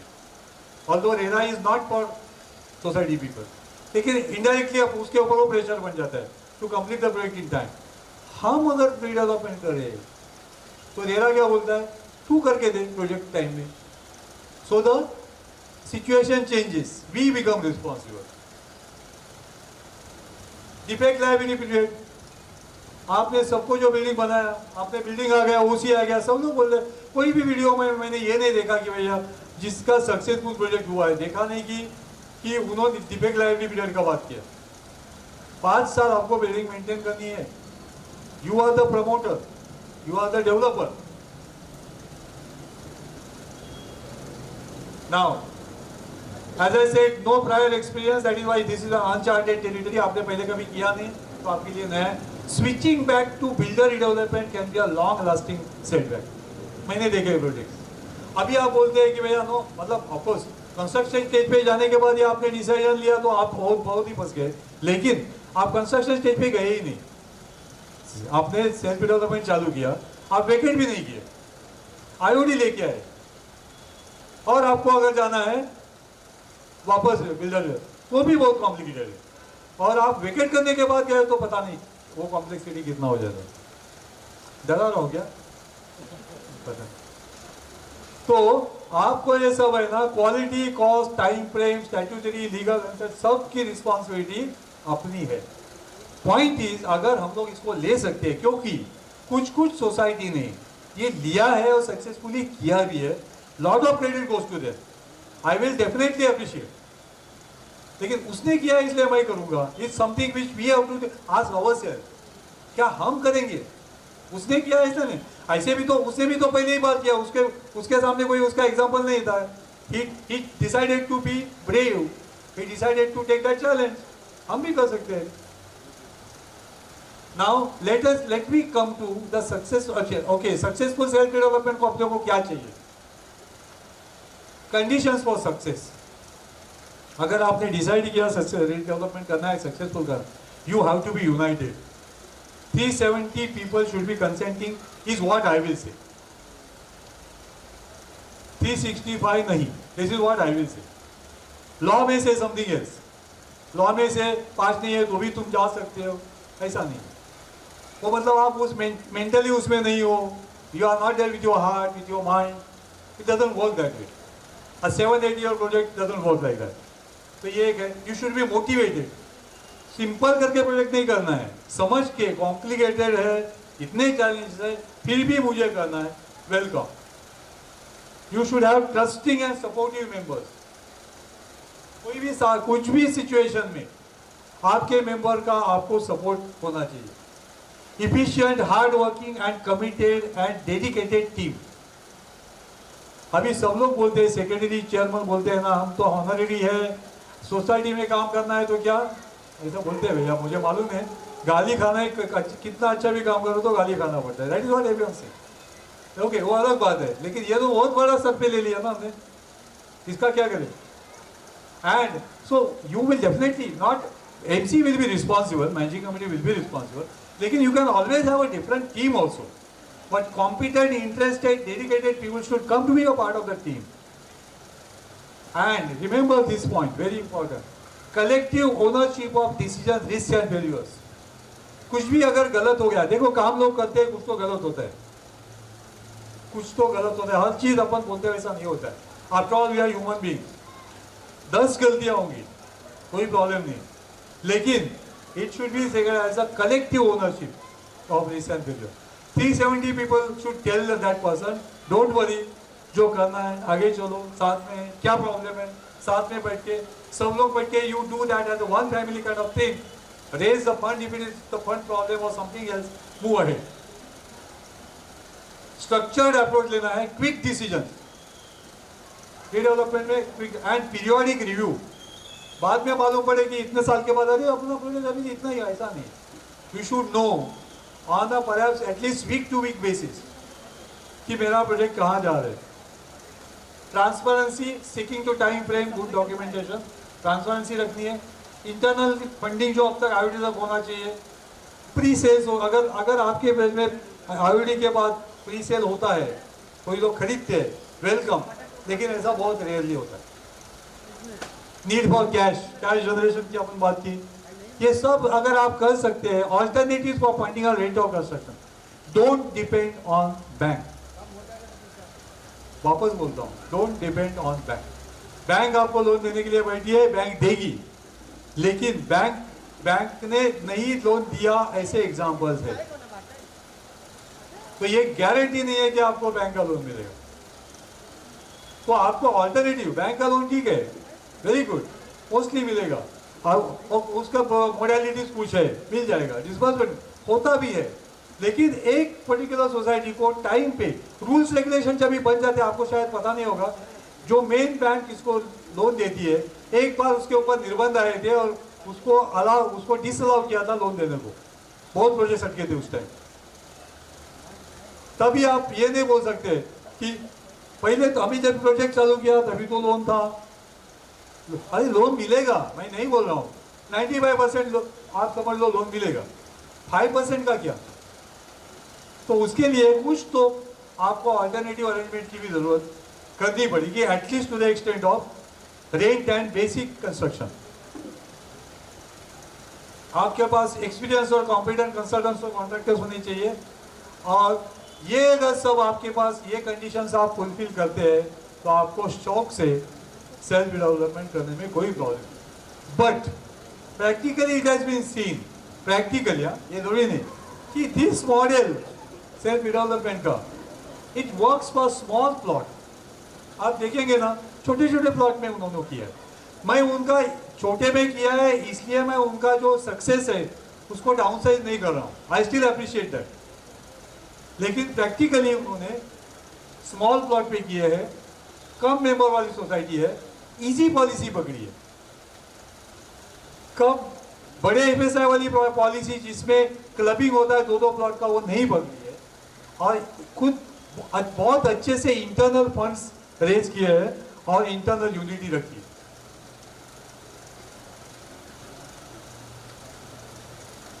Now let me come to the other part.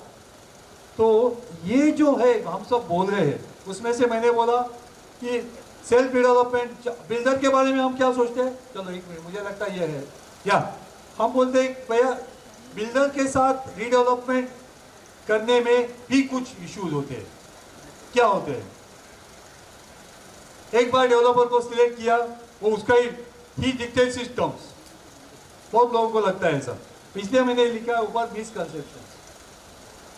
ठीक है, बिल्डर डिक्टेट सिस्टम्स, एक बार आ गया हम कुछ नहीं कर पाएंगे, एक बार सिलेक्ट कर दिया बस, ये एक है। दूसरा ऐसा लगता है developer makes the development agreement to suit him and society.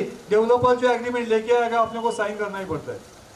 Developer जो प्लान दिए वो उसके हिसाब से बनाएगा, उसके हिसाब से अलॉटमेंट करेगा, हमको कोई चॉइस नहीं है। और एक बार हमने प्रीमाइसेस वेकेट किए, फिर तो अपने को डेवलपर का तो पूरा सुनना ही पड़ेगा। Society has no control on the quality और प्रोग्रेस। वो कंस्ट्रक्शन पे क्या करता है क्या नहीं करता है, क्वालिटी प्रोग्रेस, सोसाइटी को कुछ भी उसमें कंट्रोल नहीं है। ऐसा आई am talking about misconception. If developer stops paying rent वो रुका देगा तो हमारा सोसाइटी स्टॉक, कुछ नहीं कर सकते। If developer delays the project, हम कुछ नहीं कर सकते। Developer alone will take the additional FSI होगा तो डेवलपर उसका बेनिफिट खुद का खुद लेगा, हमको नहीं होगा, हमको नहीं मिलेगा। And it is impossible to terminate development agreement and work with another developer. ये सब मिसकंसेप्शंस हमको डेवलपर मॉडल से डरा देते हैं, but these are all misconception. Let me tell you, हम लोग जो प्रोजेक्ट करते हैं उसमें डेवलपर को हम लोग एक पर्टिकुलर टेंडर के बेसिस पे अपॉइंट करते हैं कि जिसमें डेवलपमेंट एग्रीमेंट के सब क्लॉज पहले ही आ जाते हैं। तो उसके बेसिस पे जब भी उसको हम अपॉइंट करते हैं तो ये सब चीज़ नहीं होती है, नहीं डिक्टेट कर सकता है वो। डीए जो बनेगा डेवलपमेंट एग्रीमेंट हम जो हमारे टेंडर के क्लॉज से ही बनता है, और वो उसमें कुछ भी क्लॉज डालेगा तो हम बोलेंगे भैया देखो ये टेंडर पे तुमने एग्री किया था, ये एक्सेप्टेबल नहीं है। And I am talking to you about developers who have worked with our company and who have been public listed big developers. They also have to agree to this because they have agreed to the tender condition. Plans developer का एक architect बनाएगा, but उसका approval, उसका allotment society तय करती है। उसने जो प्लान दिया वो लेके चले गया, ऐसे नहीं करते हैं। So what I am trying to tell you here is that in the developer model also we can have many controls which we can exercise, in the self development model, but sorry, हम control exercise कर सकते हैं, बल्कि responsibility उसकी रहते हुए हम नहीं ले रहे। ओके, दूसरा क्या है, डिलेज। अगर वो प्रोजेक्ट डिले करता है, डेवलपर स्टॉप्स रेंट, सोसाइटी तक नहीं। रेंट का मॉडल ही ऐसा होता है कि बहुत सारा कुछ अपफ्रंट रेंट लिया जाता है, कुछ लमसम लिया जाता है, कुछ पीडीसी लिया जाता है, उसके बिना हम वेकेट नहीं करते। वेकेट करने के पहले की एक ना बहुत सारी लिस्ट है, ये चेकलिस्ट है, जो अगर ये होगा तो ही हम वेकेट करेंगे। अगर डेवलपर डिले करता है प्रोजेक्ट, हम he can't do anything, absolutely not. आपको रेंट मिलता रहेगा, और वैसे ही लिक्विडेटेड डैमेजेस करके जिसको हम बोलते हैं ना, कुछ आप बोलते हैं पेनल्टी जैसा मैटर, वो भी डेवलपर को लगा सकता है। हमारे प्रोजेक्ट में एक ही बार लेकिन लगाना पड़ा। Developer will take the benefit of additional, कल एफएसआई बढ़ गया तो अपना बेनिफिट लेगा, बिल्कुल नहीं। हमने 2 या 3 प्रोजेक्ट में जब भी एफएसआई बढ़ गया तो हमने सोसाइटी और डेवलपर में इक्विटेबल डिस्ट्रीब्यूशन करके उसका बेनिफिट दिया। And it is impossible to terminate the development agreement, absolutely not. अगर उसका कुछ उसने काम ठीक से किया ही नहीं है तो करना पड़ेगा, क्या करें। It is not easy, but it is not impossible also. एक बार इसके साथ हो गया तो करना ही है, ऐसा कुछ नहीं है। सो डेवलपर जैसे डीप और डेविल बोलते हैं, डीप और डेवलपर, डीप और डेविल, ऐसा नहीं है। लेकिन ऐसा तब नहीं है जब हम लोग उस सिस्टम में जाए। तो वो क्या होता है, what is the model with which we should work, that's our company's model. एक तो society is the owner, developer is the turnkey contractor for development project, under the terms and conditions which are specified in the tender document। ये rule एकदम clear है। Appointed developer को हम appoint करते हैं strictly under the provisions of tender document. Deviations not acceptable. All this and responsibilities on developer, मतलब कोई भी चीज प्रोजेक्ट का पूरा रिस्पॉन्सिबिलिटी डेवलपर पे होता है। सोसाइटी का रिस्पॉन्सिबिलिटी होता है title ownership of the plot, वो डेवलपर नहीं ले सकता है। हमारा प्लॉट है इसलिए हम उसको दे रहे हैं डेवलप करने के लिए। ये सब टेंडर में क्या क्या होता है मैंने आपको बोला, बहुत सारी कंडीशंस होती है टेंडर में। कंडीशंस ऑफ कॉन्ट्रैक्ट होती है, इनफैक्ट वो क्वालिटी में कैसा उसका ये होगा, एमिनिटीज क्या होगी, स्पेसिफिकेशंस ऑफ वर्क, हर चीज वो टेंडर में तभी कौन करते हैं।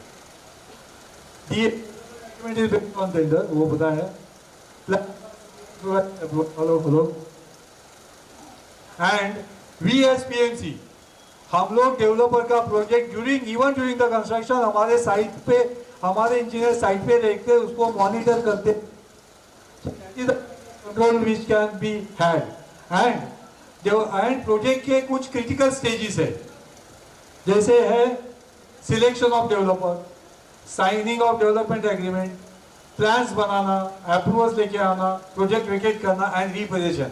इसकी चेकलिस्ट के बिना हम लोग आगे जाते हैं। So what I am trying to say, if you are thinking कि डेवलपर आके कुछ भी करेगा ऐसा, मतलब we will not have any, so absolutely not so. वो उस तरह से, लेकिन उस तरह से हमको करना पड़ेगा। Now way forward for helping society, आपको मेरे रिकमेंडेशंस, ये जरूरी नहीं आप उसको फॉलो करो, आपका डिसीजन आपका है, लेकिन based on my experience, based on my understanding of your plot, मुझे क्या लगता है मैं आपको बोलता हूँ, what I think is that आपका प्लॉट एरिया 16,000 है, आपके दो रेगुलर प्लॉट है, रेगुलर शेप प्लॉट है, स्क्वेरिश रेक्टेंगुलर प्लॉट है, तो मतलब क्या है, very good for planning. Right angle at two thing, यहाँ विजनरी प्रोजेक्ट बनना चाहिए। दिस इज नॉट, ये इस तरह के प्लॉट हमेशा नहीं, यूं बॉम्बे में मिलते हैं, बॉम्बे तो हमको मिलते नहीं है, बॉम्बे में हमको बहुत टेढ़े मेढ़े प्लॉट मिलते हैं। तो ये 360 फ्लैट्स पर 10 शॉप, आपके यहाँ केवल 10 शॉप है, मतलब आपका कमर्शियल यूटिलाइजेशन हुआ ही नहीं है, which can really work in your favour. और आपका जो प्रोजेक्ट जब भी बन जाएगा तभी जो बैलेंस कमर्शियल पोटेंशियल है उससे आपके बेनिफिट्स काफी सब्सटेंशियली बढ़ सकते हैं, क्योंकि आप नया बनेंगे, ज्यादा कमर्शियल बनाएंगे और वो बिकेगा, जो बिकेगा तो उसका जो रेवेन्यू आएगा that will translate into your benefits. Good commercial potential, आपके यहाँ प्लानिंग का पोटेंशियल बहुत अच्छा है, जिस तरह इसके मतलब यू नो व्हाट कि गाड़ी का एंट्री देखो, जिस तरह ऐसे ऐसे ये होते हैं ना roads, car movement and everything, very nice.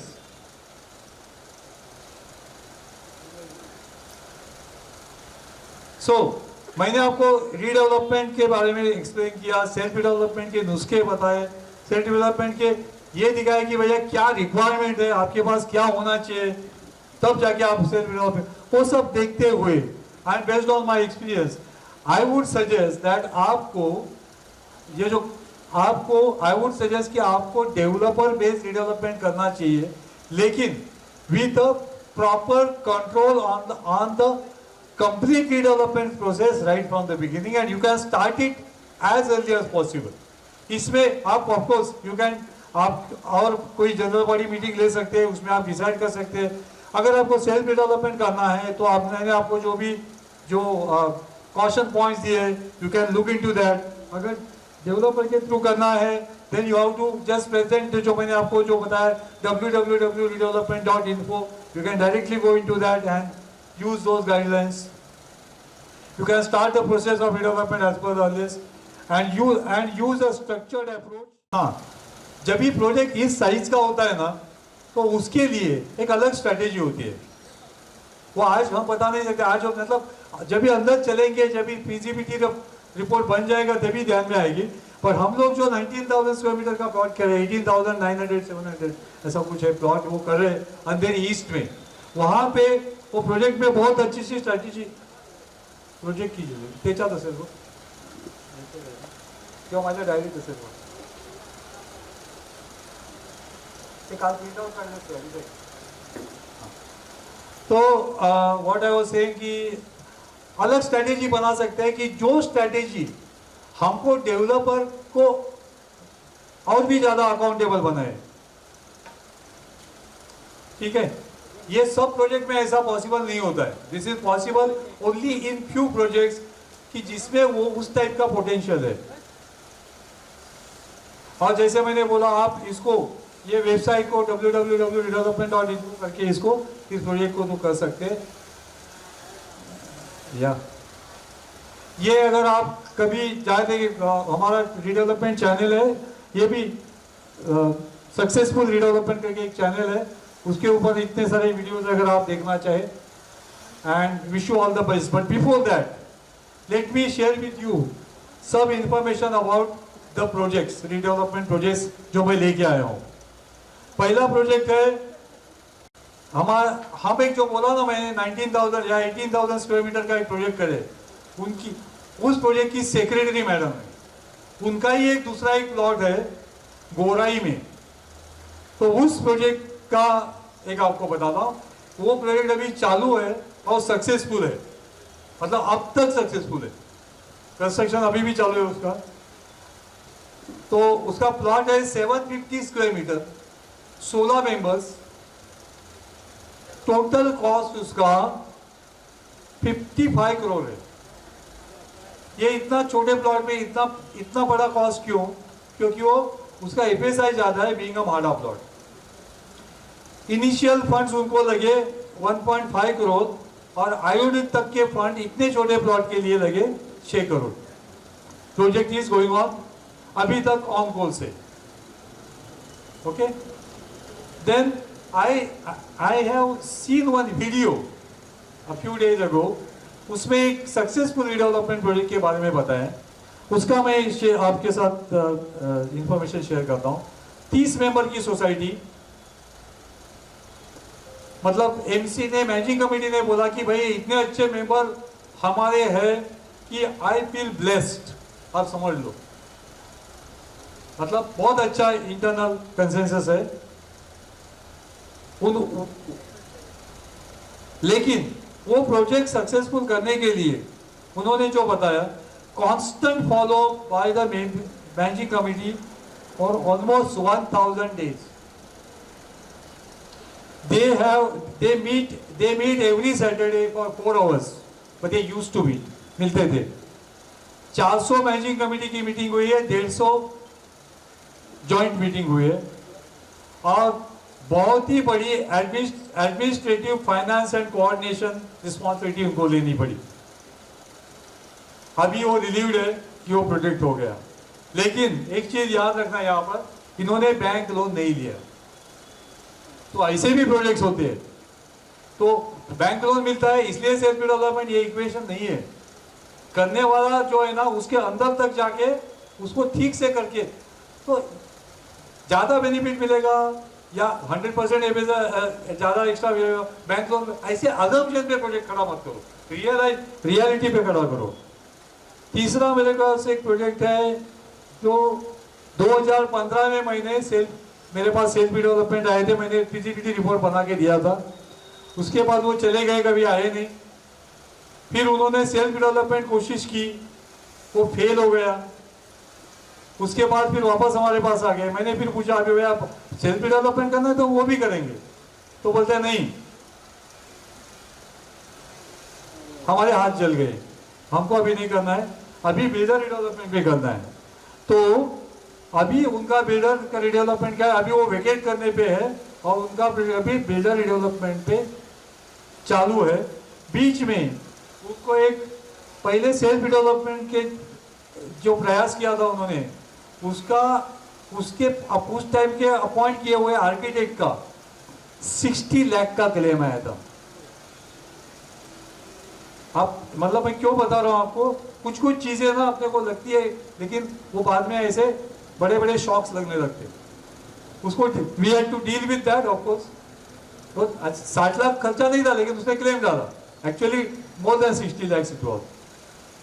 अच्छा, उन्होंने जब भी सेल्फ डेवलपमेंट का मॉडल था, तभी हमने उनको बोला था आपको 40% मिलेगा, अगर आप नॉर्मल डेवलपमेंट में 40% मिल सकता है और सेल्फ डेवलपमेंट में 56%, जो थोड़ा समय पहले मैंने बोला। Today they are doing the project with 29%। Mumbai में एक चीज याद रखना, मुंबई में नहीं, नवी मुंबई में टाइम जैसे जाता है ना, तो ये कर्व नीचे होते जाता है। डोंट एवर फील बहुत अच्छा नया पॉलिसी आने वाला है। As and when the time passes, early action, आप जितना जल्दी कुछ करोगे उतना आपका प्रोजेक्ट जल्दी बढ़ जाएगा। Now coming to a very surprising project, जो बीएमसी के इंजीनियर, बीएमसी के लोगों का सोसाइटी है। मतलब हम बोलते हैं ना कि भैया उनको तो सब अच्छे से मालूम होना चाहिए ना। Plot area is about 4,500 square metre, 140 members, Andheri east. नाम कुछ कुछ बता नहीं सकता हूँ, तो सॉरी फॉर दैट, लेकिन जस्ट हाईवे के बगल में, very good location, very high FSI, अच्छा एफएसआई मिला ना उस टाइम पे। Total cost estimated for self development was 225 crore. मेरा अच्छा दोस्त इसमें रहता है, इस सोसाइटी में, तो I used to be in touch with him.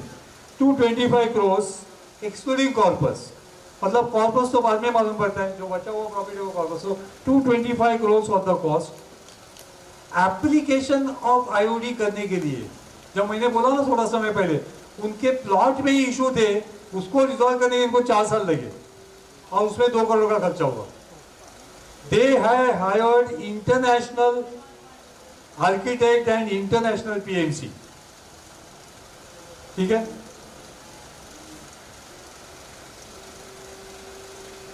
Right, and they were expecting, उनको लगा था कि उनको 45% एक्स्ट्रा एरिया मिलेगा। मतलब उन्होंने कभी 100% नहीं समझा, 45 ही समझा, लेकिन वो भी मिला क्या वो देखते हैं। सो 45% उन्होंने, दे वर हैप्पी विद 45%।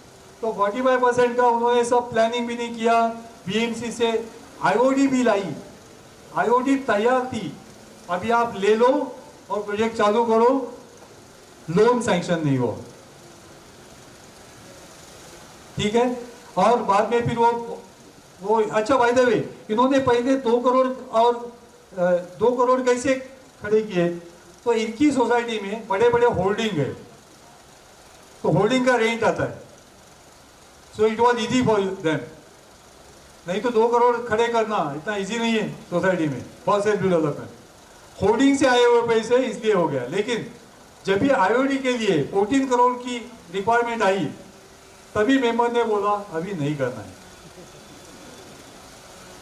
क्योंकि तब तक जो हुआ था everyone was a part of that, तो उन्होंने देखा था कितना कॉम्प्लेक्सिटी है, अभी नहीं करना है। Then they decided to go back to developer based development. Now see the problem, उन्होंने प्लान बनाए हैं उनका एरिया प्लस 45% से, क्योंकि उनको लगा था वैसा अप्रूवल भी आ गया। आईओडी आना इतनी सिंपल चीज नहीं है, वो बहुत बड़ी चीज है, उन्होंने वो की।